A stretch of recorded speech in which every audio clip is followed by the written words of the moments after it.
को जा रहे हैं, लोगों को जगा रहे हैं। युवा चौपाल में आप लोग चाह रहे हैं कि मैक्सिमम लोग पहुंचे। युवा चौपाल का उद्देश्य क्या है? युवा चौपाल का उद्देश्य है कि बिहार से बेरोजगारी, महंगाई, पलायन, नई शिक्षा नीति, गरीबों को न्याय दिलाने के लिए और इस डबल इंजन की सरकार को बदलने के लिए बिहार के सारे युवा पटना के मिलर हाई स्कूल में इकट्ठा हो रहे हैं और सब लोग इकट्ठा होकर ये संकल्प लेंगे कि 17 महीने की सरकार में माननीय तेजस्वी प्रसाद यादव जी ने जो काम करके दिखाया है और जो काम करने का उनका विजन था उसको हम लोग हर गांव-गांव तक, टोला-टोला, मोहल्ला में पहुंचाने का काम करेंगे और उनके बातों को सुनकर बिहार में गली-गली में उनके संवादों को पहुंचाएंगे और खासकर इस युवा चौपाल से ये हम लोग संकल्प लेंगे, शंखनाद करेंगे कि इस डबल इंजन की सरकार को हटा देना है और तेजस्वी प्रसाद यादव जिन्होंने 17 महीने के अल्पकाल की सरकार में जिस तरह से काम किए, गांधी मैदान में नौकरियां बांटी, मेडल लाओ, नौकरी पाओ की योजना चलाए, उनमें बिहार के युवा अपना भविष्य देख रहे हैं। इसलिए हम लोग इस युवा चौपाल में बिहार के सारे युवा इकट्ठा होकर लाखों की संख्या में वहां इकट्ठा होंगे और वहां से हम लोग शंखनाद करेंगे कि इस डबल इंजन की सरकार को जाना चाहिए और तेजस्वी यादव को एक बार जरूर मौका मिलना चाहिए, जिसने 17 महीने के सरकार में युवाओं के लिए जो काम किए, गरीबों के लिए जो काम किए, आंगनबाड़ी वाले लोग का मानदेय बढ़ाए, शिक्षा के क्षेत्र में जो भी नियोजित शिक्षक थे, शिक्षिका थी, उनको इन्होंने परमानेंट किया। इसलिए आशा को मानदेय बढ़ाया गया, टोला सेवक को मानदेय बढ़ाया गया। तो उस सारी योजनाओं को जो विजन है माननीय तेजस्वी प्रसाद यादव जी को, उसको गांव-गांव तक, देहात में, टाउन में, शहर में, गली-गली, मोहल्ला-मोहल्ला तक हम लोग पहुंचाने का काम करेंगे और इस सरकार को हम लोग बदलेंगे। इसी संकल्प के लिए हम लोगों ने 5 मार्च को युवा चौपाल का आयोजन हुआ है, जिसमें तेजस्वी यादव द्वारा दिए गए निर्देश को हम लोग सुनेंगे और सुन के इस सरकार को बदलने का काम करेंगे। क्या लगता है मिलर हाई स्कूल पटना में कितना भीड़ आने की उम्मीद है? पहले आप समझ लीजिए भोजपुर जिला से कम 1500 गाड़ी तो बड़ारा विधानसभा से जाएगी और तमाम जिला से मेरे द्वारा हर एक जगह, हर प्रखंड में 30-40 गाड़ियां दी गई है।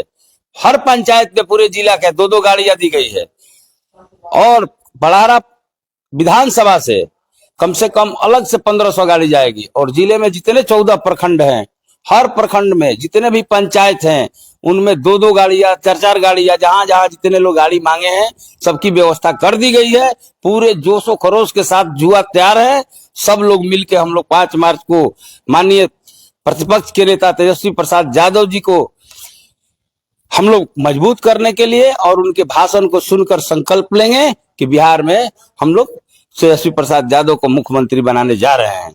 अच्छा, ये माई बहन योजना पे आप लोग ज्यादा फोकस कर रहे हैं, क्या इसमें क्या माई बहन मान योजना, जिसमें प्रति माह महिलाओं को 2500 रुपया, दिव्यांगों को, वृद्धजन को, महिलाओं को, विधवा महिलाओं को 400 रुपया से बढ़ाकर 1500 रुपया देने, 200 यूनिट बिजली फ्री करने, गैस सिलेंडर 1200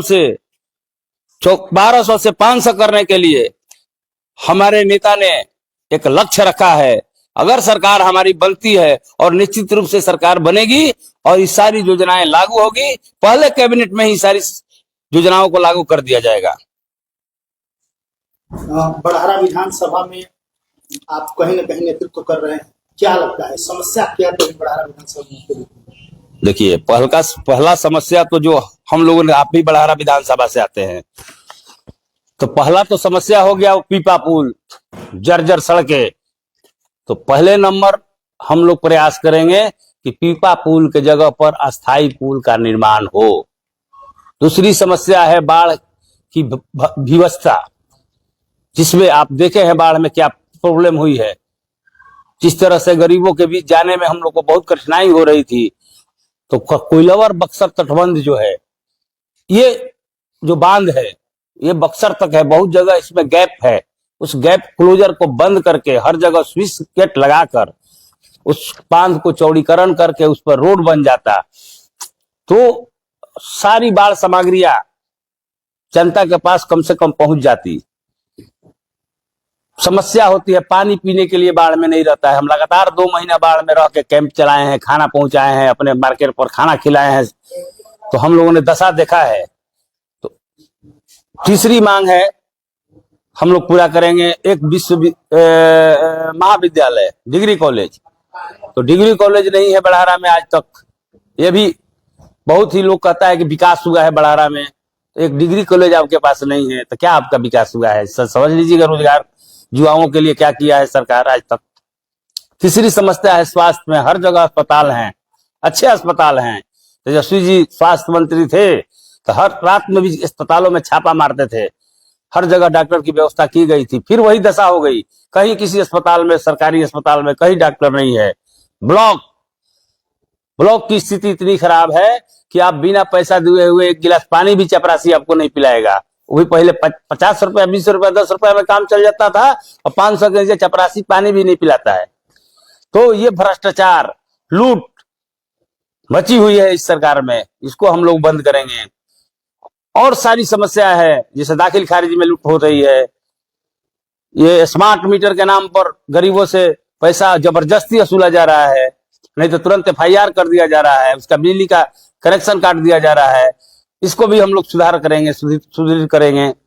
तो हमारी तेजस्वी प्रसाद यादव की बहुत सारी योजनाएं हैं, उनके पास विजन है।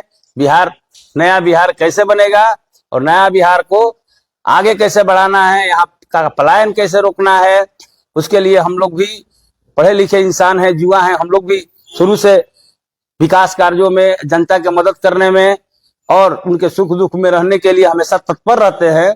तो हम लोग भी अपना सलाह देंगे और बिहार आगे बढ़ेगा, और इस सरकार को हटा देना है। और इसी संकल्प के साथ हम लोग 5 तारीख को पटना में जुटान कर रहे हैं।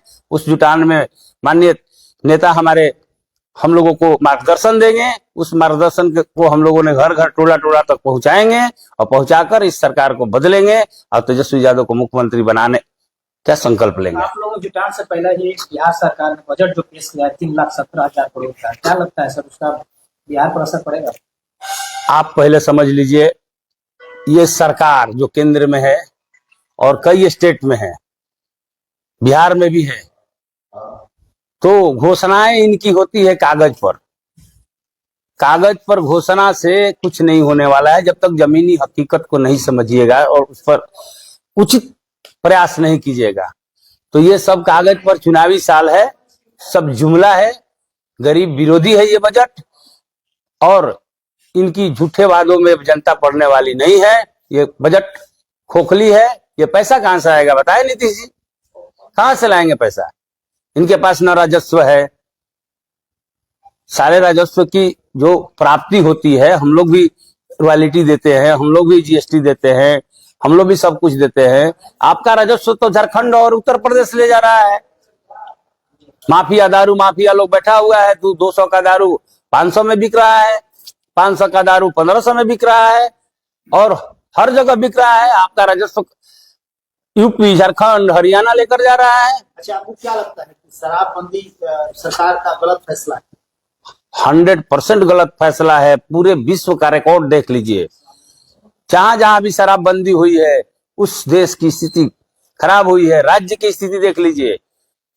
तो शराब चालू होना चाहिए, बिल्कुल चालू होना चाहिए। आपकी रॉयल्टी कम हो रही है, आपका पैसा तो जा रहा है, शराब बंद नहीं है।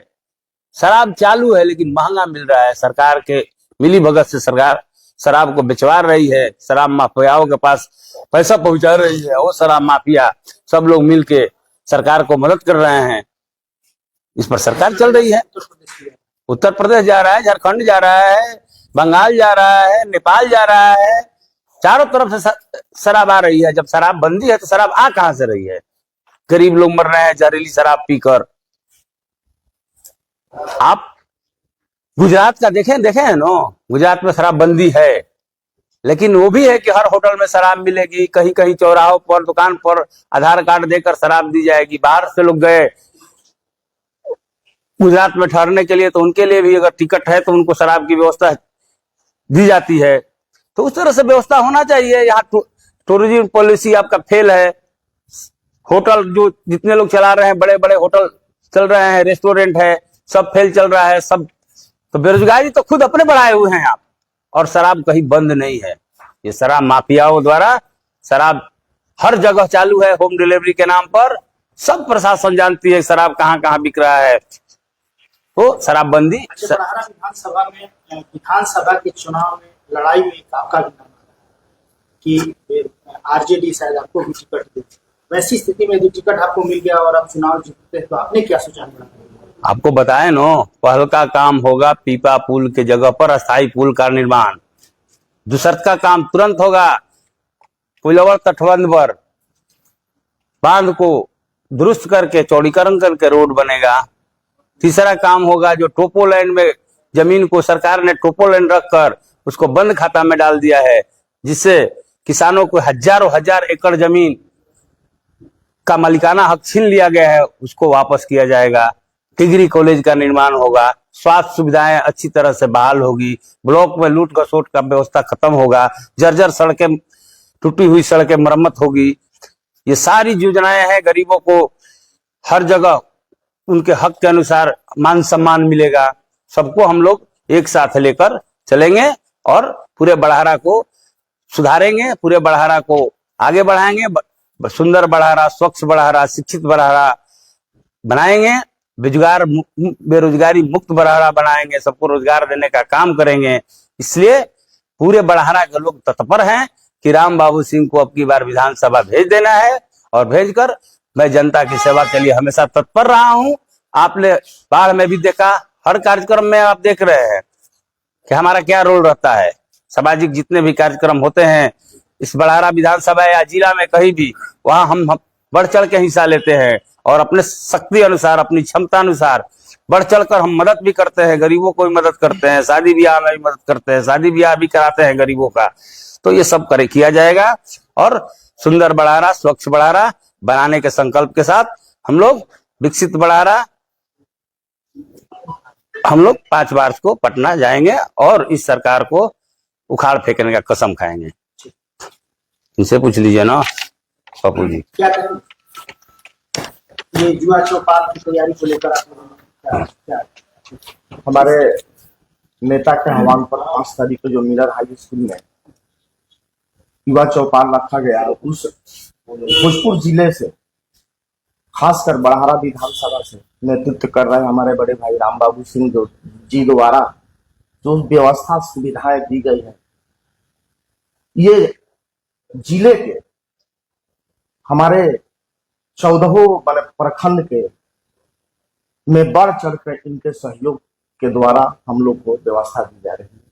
हम लोग राम बाबू सिंह के नेतृत्व में यहाँ से 7 बजे सुबह, 5 तारीख को 7 बजे सुबह हर ब्लॉक से हुजूम नौजवान, युवा, बेरोजगार सब एक साथ होकर के हम लोग पटना जाने का काम करेंगे।